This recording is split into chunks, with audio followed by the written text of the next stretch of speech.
uma pauta que a gente queria fazer faz tempo, porque tem muita gente sofrendo com esse problema. Você já ouviu falar da hipoglicemia reativa? A gente vai entender tudo com ela, né? Sempre. Para tudo que você está fazendo, vai começar uma verdadeira aula. Nossa endocrinologista, a doutora Andressa Reicher. Bem-vinda. Boa tarde, tudo bem? Tudo bom? Prazer tê-la aqui sempre. E é um assunto, até para a gente começar, eu queria que você fizesse essa colocação. Hoje dá para dizer, aí uma média das pessoas que sofrem com essa hipoglicemia reativa, porque aparentemente parece uma hipoglicemia comum, mas ela é invertida, vamos dizer assim. Na verdade, o que acontece, Carol? Isso é muito interessante. Sabia que algumas pessoas até sentem os sintomas da hipoglicemia e não sabem que tem um quadro semelhante à hipoglicemia reativa. E tem pessoas que, por exemplo, até os próprios pacientes diabéticos podem ter, além da hipoglicemia. Então, a hipoglicemia é um sintoma bem comum, super comum. O que a gente não tem é dados estatísticos. Por quê? Porque como é difícil, às vezes, da pessoa identificar o sintoma, também, às vezes, é muito difícil. Ela fala assim, não, é normal, às vezes eu como algum alimento mais doce, eu sinto um pouco mais de tontura, mas é do meu organismo. Então, por justamente a gente ter poucas pessoas relatando efetivamente, a gente tem poucos dados estatísticos. Entendi. Né? Mas acaba sendo comum porque muitas vezes a pessoa desconhece que existe os sintomas. A exatamente. hipoglicemia reativa. Exatamente. Antes, então, da gente falar desses sintomas, vamos descrever o que seria uma hipoglicemia? Vamos sim, vamos sim.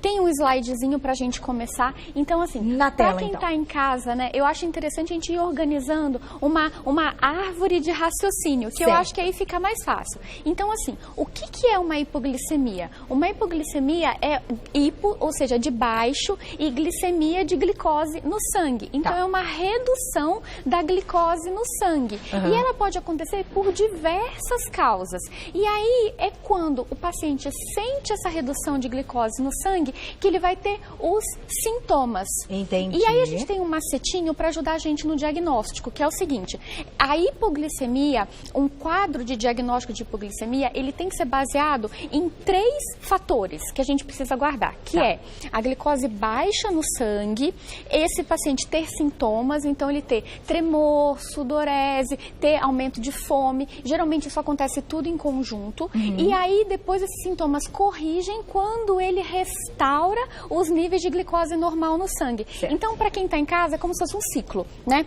Entrou em hipoglicemia, caiu a glicose no sangue, ele teve os sintomas de hipoglicemia e a partir do momento que ele corrigiu essa glicose no sangue, seja por alimentação ou mesmo num hospital, quando a gente consegue fazer o diagnóstico, a gente faz a glicose na veia, esse paciente para de sentir os sintomas. Certo. E essa hipoglicemia, ela tem que ser documentada, Carol. Então, muitas vezes, o paciente começa a sentir isso com uma glicose de 80 e a gente fala que não é uma hipoglicemia reativa, mas é uma hipoglicemia relativa, porque ela é uma redução da média das glicemias que ele tinha antes.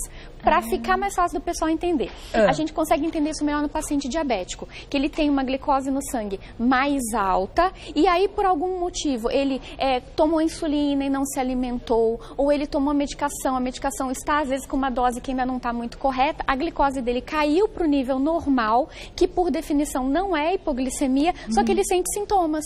Entendi. Então, hipoglicemia é uma oscilação negativa da glicose média que a pessoa tenha.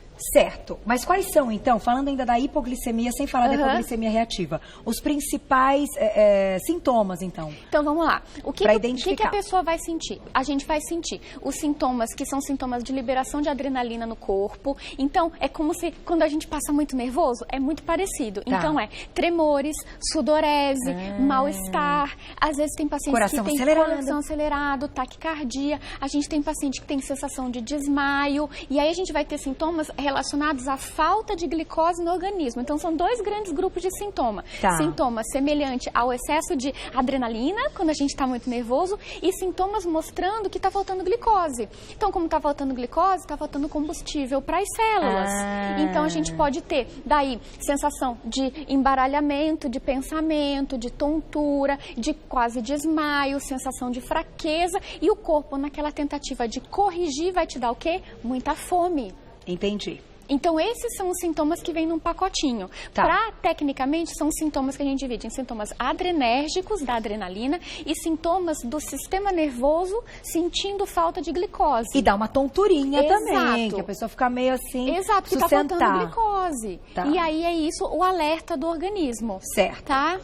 Aí, vamos colocar o segundo? Vamos colocar o segundo. Você quer fazer a dinâmica daqui a pouquinho? Eu quero fazer a dinâmica, eu acho que a dinâmica entrar agora no segundo slide. No segundo slide. Ele é um gancho pra gente começar isso. Vamos fazer a nossa dinâmica. Vamos fazer. Pra gente responder as perguntas do público já. Por onde a gente começa, doutora Andressa? Sabe o que eu queria perguntar pra quem tá em casa, pra você, Carol? Eu queria perguntar assim, você sabe como é que o nosso corpo armazena glicose, Carol? Não sei. Vocês aí de casa sabem como o nosso corpo armazena glicose? Deixa eu pensar, entrou... E aí você comeu demais e sobrou. Aí vira gordura. Pode virar gordura. Mas antes, o corpo tem uma reserva estratégica que chama glicogênio. Acho que muita gente já ouviu falar disso, aquela história. Quando você começa a fazer atividade física, o seu corpo queima primeiro o glicogênio. Sabe o que é o glicogênio, Carol? O glicogênio, porque o corpo da gente não dá pra estocar glicose. A gente tem que pensar com suas bolinhas mesmo, né? Você imagina que nosso corpo vai estocar bolinha assim? Não estoca. Não. Ele une uma bolinha à outra, formando o glicogênio. Então, gente, eu tentei fazer em casa. Mas ela fez um glicogênio. Eu fiz um glicogênio. Tá aqui, que boni. Ó, que bonitinho. Então, assim, o que é um glicogênio? É uma glicose unida à outra por ligações químicas. E isso vocês têm que imaginar que é como se fosse uma molécula enorme, assim, como se fosse isso aqui, grandão, como se fossem galhos de árvores. E ela é redondona. Então, isso é um glicogênio. Mas ele vai ficando espalhado por todo o corpo. Ele fica dentro dos músculos, ele fica dentro do fígado, principalmente. É a nossa reserva mais imediata. Então, aqui a gente tem o fígado e o glicogênio, ele fica dentro do fígado. E aí, quando o corpo precisa, o que ele faz? Ele vai e ele quebra essa ligação aqui, do glicogênio. E ele libera glicose na corrente sanguínea. Certo. E aí vai se desfazendo toda essa árvore que foi sabiamente organizada pelo nosso organismo. Na hipoglicemia isso acontece? Na hipoglicemia isso acontece sim. Então o que acontece? Quando a gente tem, por exemplo, a gente acabou de se alimentar e aí a nossa célula, ela vai fazer o quê? Ela tá... Vamos começar de um jeito mais fácil pra gente usar o glicogênio. Tá bom. A minha célula tá morrendo de fome, tá? Morrendo de fome. E eu não me alimentei. Aonde eu vou tirar o meu estoque do glicogênio?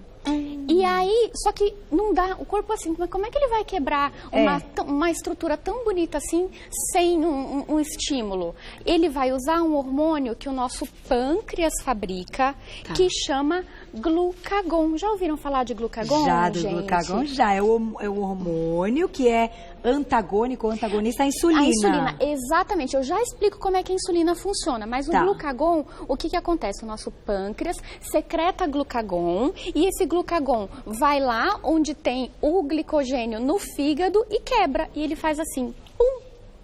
E solta a glicose na corrente sanguínea. Certo. Tá? Só que isso, às vezes, demora um certo tempo, que é o suficiente para a pessoa sentir os sintomas da hipoglicemia. Seja uma hipoglicemia reativa, seja uma hipoglicemia de um paciente diabético, seja até os casos mais graves de hipoglicemia, que são as hipoglicemias de causa de tumor. Então, às vezes, o glicogênio, ele não dá conta dessa rapidez suficiente, a glicose que está no sangue caiu, o corpo precisa e até repor, a pessoa sente o mal-estar. Tá, e isso acontece com todo mundo? Acontece com muitas pessoas, sim. Por quê, Carol? Tem pessoas, na verdade, que têm uma tolerância a essa oscilação da glicose menor. Ou seja, tem pessoas que aguentam que a glicose caia de 90 para 70 e elas ficam bem. E tem pessoas que são mais sensíveis. Entendi. Então, vai depender de pessoa para pessoa. Tá. Quer ver como é que a insulina funciona? Agora a insulina. E depois você explica pra gente onde entra a hipoglicemia reativa. Explico sim. Que é diferente só da hipoglicemia. Explico. O que acontece? Aí a gente vai pegar uma célula e vai trazer aqui pro palco, tá? Tá. Então, essa aqui é uma célula. Imagina... Ficou bonitão, né?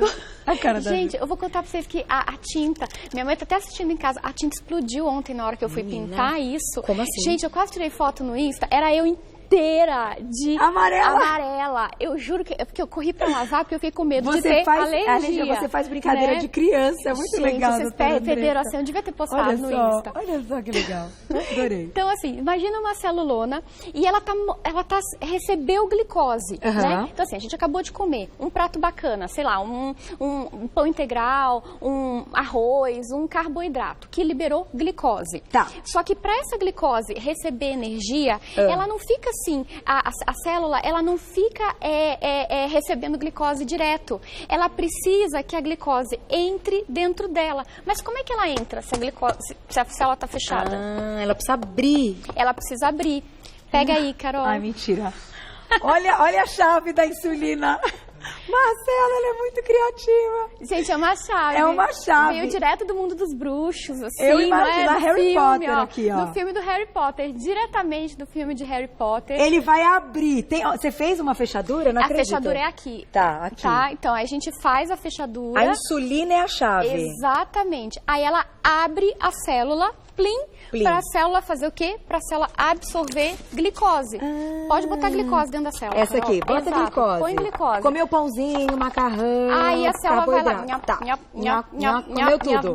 E aí vai gerar o quê? Energia dentro dessa célula. Só que vai chegar um ponto que a célula vai falar assim, chega, não quero mais glicose. Aí ela vai fechar, fecha essa fechadura e se sobrou alguma glicose no corpo, aí ela vai ser direcionada para virar glicogênio e mais pra frente gordura. Então se sobrou, aqui, deu. Aí sobrou, vira glicogênio. Exato. Sobrou, vira gordura, porque ele também tem o limite dele. Exatamente. O corpo é muito esperto, Carol, porque a gente é preparado para não passar fome. É verdade, ele segura, ele guarda. Ele segura. Então, a célula precisa do tanto de glicose pro tanto que ela precisa para gerar energia. A partir do momento que ela recebeu o suficiente, ela fechou, e aí essa glicose vai ficar sobrando na corrente sanguínea? Não, o corpo vai falar assim, peraí, vou estocar. Como? Em forma de glicogênio e em forma de gordura. Perfeito. Isso dá pra gente dosar no sangue, pra gente saber quanto nós temos de estoque? Não tem como a gente dosar quantidade de glicogênio. Porque o glicogênio, sabe por que não tem como, Carol? Porque o glicogênio ele fica dentro do fígado. Ele fica dentro da célula do fígado. Entendi. Então você imagina que a célula do fígado é uma coisa grandona, gigantesca, com uma moleculona de glicogênio inteira dentro dela. Entendi. Entendeu? Entendi. Tá? E pode ter fora também. Então a gente tem distribuído no fígado várias moléculas de glicogênio. Mas a de gordura, que é o passo número 3, é o triglicérides. Exato, pode ser armazenado. A gente pode dosar no sangue, mas aí quando a gente dosa no sangue o triglicérides, a gente dosa o triglicérides que está lá passeando no sangue. Tá. A gente não dosa o triglicérides que está estocado dentro da célula de gordura. Entendi. Puxa vida. Porque o corpo é esperto. O corpo ele vai botar em lugares seguros, dentro de células. Ele não vai deixar lá passeando. Ele só deixa passeando a quantidade que ele precisa para usar como fonte de energia. No momento. No momento. Entendi tudo. Vamos colocar a perguntinha do público, então, pra gente fechar o pensamento, claro, falando da hipoglicemia reativa. Olha, perguntinha da Ângela, um beijo. Pessoas que não são diabéticas podem ter hipoglicemia durante treino de musculação ou outras atividades, né? Pode sim, Carol. Uma vez que, quando você está treinando, o teu músculo está utilizando glicose para poder realizar a atividade de contração, que é a atividade de física, qualquer uma, pode ser até numa corrida, muitas vezes o corpo sente essa redução de glicose e até o glucagon ser liberado para quebrar glicogênio estocado, a pessoa pode sentir sintomas de hipoglicemia sim. É comum, não é raro e assim, não necessariamente isso vai se configurar uma hipoglicemia de doença. E isso que eu queria colocar para quem está em casa. Gente, existe um protocolo que a gente usa para poder pesquisar se a pessoa tem uma hipoglicemia de origem de doença ou se a pessoa tem uma hipoglicemia de origem de funcionamento, que a gente chama de hipoglicemia funcional. Então, a primeira coisa, se você está tendo hipoglicemia, isso eu acho que é super prático, né, para a gente trazer. Então, se você está tendo sintomas de hipoglicemia, a primeira coisa que a gente tem que organizar é se essa hipoglicemia acontece em jejum ou acontece após comer, porque há diferença na abordagem. Por isso que é, então, a reativa. Exato, a reativa, o que ela é? É uma hipoglicemia, a nossa bolinha, nossa célula vai pro lado e a gente vai pro slide. Pro slide agora. Então, o que acontece? A hipoglicemia após comer a hipoglicemia reativa é um tipo de hipoglicemia de pós-refeição, porque ela acontece como reflexo do processo da alimentação. E aí, vamos falar um pouquinho dela. O que é a hipoglicemia reativa? É quando geralmente a pessoa se alimenta, acontece logo após comer, mas pode acontecer até 4 horas após um período de refeição. E a gente tem algumas hipóteses. A mais aceita é que o pâncreas da pessoa, então o pâncreas, ele vai liberar uma quantidade um pouco maior de insulina para aquela necessidade de colocar a glicose dentro da célula, para facilitar quem está em casa. Vamos lá. Então, a gente tem uma quantidade de glicose no sangue depois que a gente comeu, tipo um prato de macarrão, tá? E aí esse meu pâncreas, ele percebe essa glicose, ele fala assim, opa, eu tenho que liberar insulina. Só que às vezes ele libera essa insulina um pouco a mais. Ou ele até libera numa quantidade normal, mas a pessoa é mais sensível a essa oscilação, essa queda, porque quando a gente come, naturalmente a glicose no sangue, ela sobe, Carol, porque a gente come, então a gente foi lá, comeu, por exemplo, um amido, tá? Mesmo que seja proteína? Mesmo, não, com proteína tem que ter um pouquinho de glicose junto. Certo. Geralmente é uma alimentação rica em carboidrato simples que desencadeia episódios de hipoglicemia reativa. Então, assim, a pessoa comeu, por exemplo, um pão, que é um amido. Um amido é uma cadeia comprida, parece o glicogênio, é bem semelhante ao glicogênio, então ela comeu. Chegou no estômago dela, foi quebrado, no estômago e no intestino, foi quebrado em moleculinhas de glicose. Essa moleculinha de glicose entrou na corrente sanguínea. Quando o pâncreas percebe essa quantidade de glicose aqui, ele fala, peraí, essa glicose tem que ir para célula. E aí ele libera insulina, e a insulina vai aqui na célula e abre a fechadura da célula. Como a gente mostrou. Certo? E aí essa glicose no sangue, ela sai do sangue e ela vai diretamente para dentro da célula, tá? Algumas pessoas liberam um pouco a mais de insulina pelo estímulo de glicose que sobe muito rápido depois que a gente come pão. Quem está em casa lembra disso, como é o nome disso? Índice glicêmico. Alimentos com índice glicêmico mais alto, ou seja, são alimentos que liberam glicose na corrente sanguínea mais rapidamente, fazem com que o pâncreas possa liberar uma quantidade maior de insulina. E aí, com isso, o que acontece? Tchum! Abaixa rápido na corrente sanguínea. E aí a pessoa sente os sintomas de hipoglicemia, que a gente chama de hipoglicemia reativa. Só que agora gerou aí uma confusãozinha na minha cabeça, que é a seguinte, podemos mudar o slide, então vamos para o próximo. Qual é a ideia? Quando você tem uma hipoglicemia que é anormal, hipoglicemia, qual a primeira coisa que a pessoa faz? Começa a ficar toda, come alguma coisa. Exato. Se quem tem a hipoglicemia reativa, ela tinha acabado de comer e ela tem hipoglicemia reativa, o que ela tem que fazer? Ela tem que botar fibra nos alimentos que ela come. Temos dicas. Por quê? Porque esse slide, eu achei... Gente, quando eu montei esse slide, eu quis montar justamente para quem está em casa, gravar e fixar. Glicoses em forma de carboidrato simples, elas estimulam diretamente o meu pâncreas a produzir quantidades grandes de insulina. É que nem aquele paciente que está sempre acostumado a comer o pão branco, o arroz branco, o macarrão branco, excesso de mel mesmo pode ser, porque tem açúcar, ele faz esse pâncreas a ficar sempre treinado a, chegou qualquer alimento, peraí, já vou me programar, vou liberar bastante insulina. Entendi. E aí esse excesso, não é bem um excesso, mas um pouquinho a mais de insulina faz com que essa glicose que está no sangue de forma mais alta, caia rapidinho. Caia rapidinho. E aí a gente tem os sintomas de hipoglicemia. Tremor, sudorese, confusão. E aí a pessoa pode passar mal. Mesmo que ela tenha acabado de comer. Então, mesmo por esse que ela recurso. tenha acabado de comer. É um recurso que o corpo utiliza. Exato. Porque ele está acostumado com muita subida, muito pico de insulina. Exato. Por isso que quando a gente fala, quem se alimenta de alimentos com índice glicêmico mais alto, e ele tem que se destreinar de comer esses alimentos para destreinar o pâncreas para poder reduzir os episódios de hipoglicemia. Entendi. Então, além de tudo, da coisa imediata após uma crise, após o ocorrido, é uma mudança de hábitos. Exato, porque é como o pessoal estivesse em casa e assim. Sabe aquela pessoa que sempre toma um susto e ela fica sempre assustada? O pâncreas é a mesma coisa. Quando a gente come um alimento sempre com uma carga glicêmica e um índice glicêmico muito alto, mas principalmente um índice glicêmico muito alto, ele está sempre alerta. E aí ele se fala assim, peraí, eu vou liberar um pouquinho mais de insulina, só para garantir. Porque vai que essa pessoa comeu um pouco a mais. Então eu tenho que liberar. E ele tem que dar conta de guardar essa glicose, porque glicose alta no sangue, o que é? Pode ser diabetes. Sim. E é danoso. Então, assim, a gente não pode ter glicose nem muito alta e nem muito baixa. Tem que ser mantida numa média. E o pâncreas é muito esperto.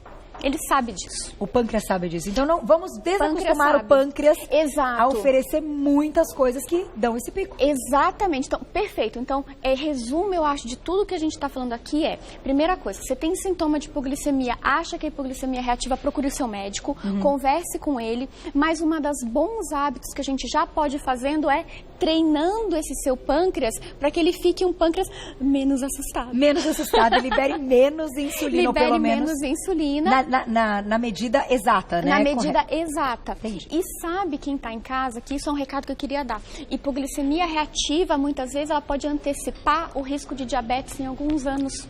Ah, é? Algumas pessoas que começam a ter com frequência uma hipoglicemia reativa pode, depois de uns aninhos... desenvolver diabetes, porque aqui esse pâncreas está sempre produzindo um pouco de insulina a mais. Essa insulina a mais, ela pode, alguma vez, gerar resistência insulínica, e resistência insulínica a gente já sabe que é o primeiro passo de uma longa estrada que pode terminar no desenvolvimento do diabetes. Olha só, hein? Então hoje a gente acertou em cheio no tema. Exato. Vamos colocar a perguntinha do público, chegaram várias, tem várias perguntinhas aqui que eu já dei uma olhada. Um beijo pra Larissa, linda foto. O que comer e o que evitar? Quando começa a sentir os sintomas, fico em pânico e como de tudo. Deixamos a pergunta da Rosana. É Rosana, né? Não, é a Larissa. Ai, já confundi. Bom, ela então tá dando uma indicação que ela tem. Né? Então, o que comer e o que evitar? Porque ela diz que quando ela tem o sintoma, ela sai comendo tudo. Vamos às nossas dicas, então? Vamos às dicas, sim. Tem slide de dica, gente. Próximo slide, eu não sei se o próximo já tem as dicas, se não é o próximo. Vamos lá?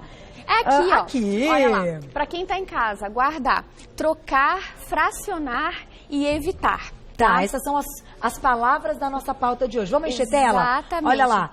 Trocar, fracionar e evitar. Então, assim, o que a gente precisa? Porque quando a gente fala em hipoglicemia reativa, é muito importante entender que a gente vai precisar mudar alguns hábitos. Tá. Então, assim, eu até exagerei um pouco, eu botei, assim, esse monte de chocolate e trocar por alface, mas, na verdade, gente, é pra gente guardar esse conceito que a gente precisa trocar carboidratos simples por carboidratos com fibras ou carboidrato complexo. Tá. Isso significa que eu vou nunca mais na vida, meu Deus, vou poder comer um arroz branco?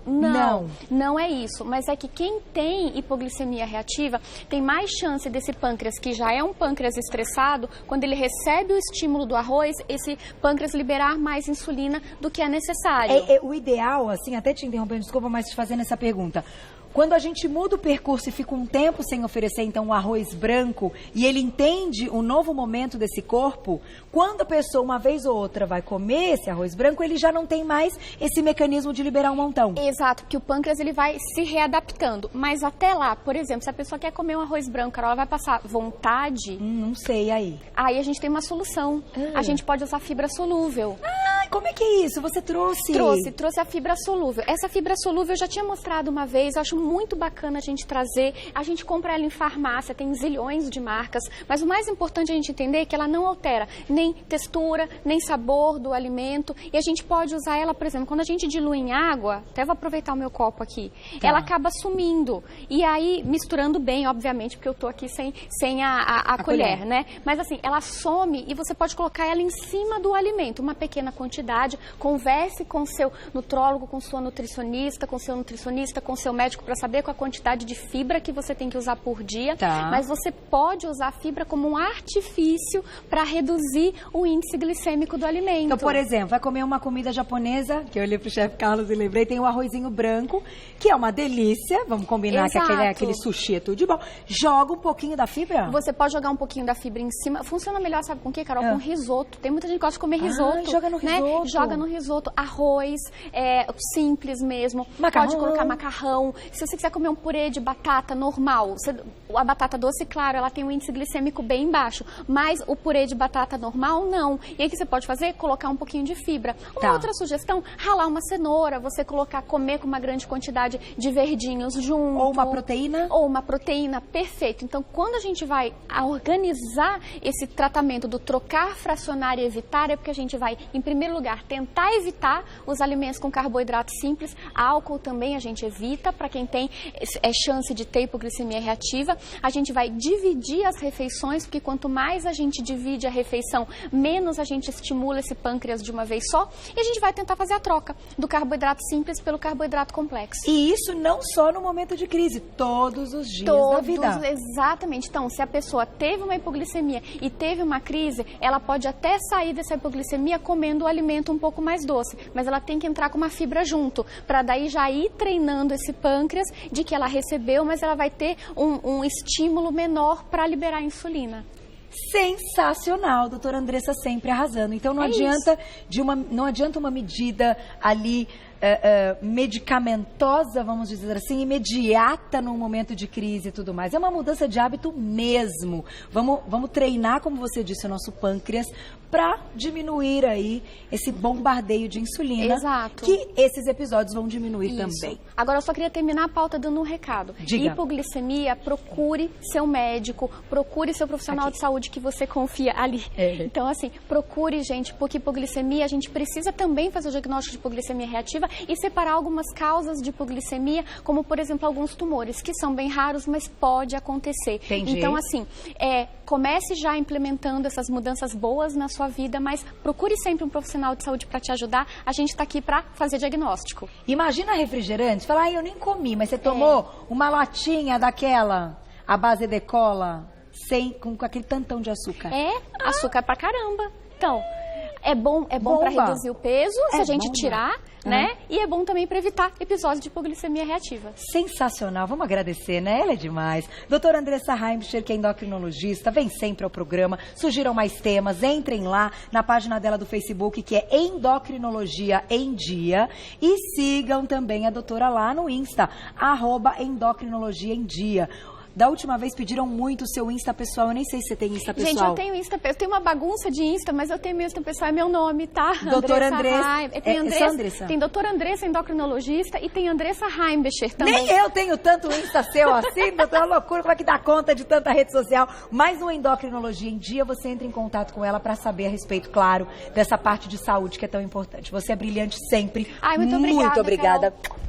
Muito. Marcelo te mandou um beijo, você arrasou. Se tiverem dúvida, gente, escrevam, assim que der, eu respondo. Sem Juro dúvida. Que eu respondo. Não, ela é uma... E olha aqui, tá aqui, deu pra entender glicogênio, agora a gente sabe tudo, insulina, glucagon, que é o quê? Olha como é bom aprender. Que Obrigada, bom. viu? Sempre Obrigada um prazer. Carol. Um beijo.